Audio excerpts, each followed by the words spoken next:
शोक संतप्त हूँ।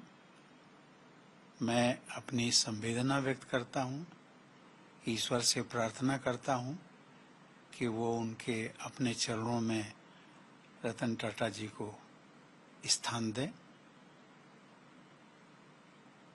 देश के लिए आपको क्या लगता है कितनी बड़ी ये क्षति है, क्योंकि ये कहा जाता है कि पोस्ट इंडिपेंडेंस देश के निर्माण में, विकास में उनका एक बहुत बड़ा योगदान था।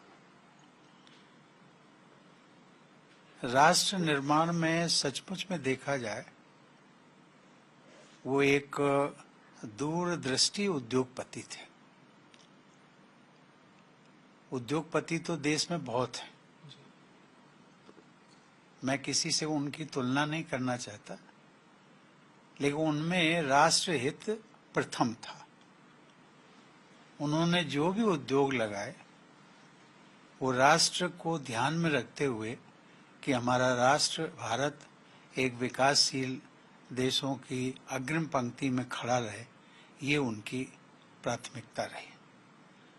मुझे कभी कभी जब मैं उनको बैंक्वेट्स होते थे राष्ट्रपति भवन में, तो उनको इनवाइट करते थे।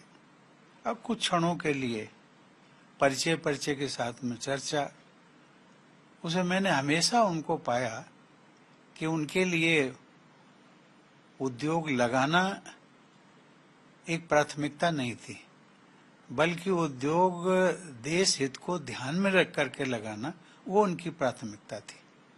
और सही मायने में मैं कह सकता हूं कि रतन जी राष्ट्र के एक निर्माता थे, राष्ट्र निर्माता, जिन्होंने हमेशा राष्ट्र को प्रायोरिटी दी। वो सादगी और विनम्रता के प्रतीक थे। जब मैं मिला उनसे, कभी कभी एक ऐसा उन्होंने एहसास नहीं होने दिया कि शायद वो एक बहुत बड़े उद्योगपति हैं। और इसलिए मैं आज, जैसा मैंने कहा, देश ने एक महान व्यक्तित्व खोया। उसकी क्षति निकट भविष्य में मुझे नहीं लगता कि उसकी पूर्ति हो पाएगी। नेशन फर्स्ट, नो कॉम्प्रोमाइज, इस तरह की बात जो है वो हमेशा से कहा करते थे। प्राउड इंडियन उन्होंने अपने आप को हमेशा से कहा। आपको क्या लगता है कि ऐसी कौन सी एक उनमें खूबी थी जो और बाकी लोगों से उनको अलग बताती थी? मुझे लगता है कि उद्योग में भी ईमानदारी का एक बहुत बड़ा महत्वपूर्ण पहलू होता है। और जो थोड़ा बहुत मेरी उनसे कभी चर्चा हुई, उसमें मुझे यही लगा कि शायद वो भ्रष्टाचार के बहुत खिलाफ थे, बहुत खिलाफ थे।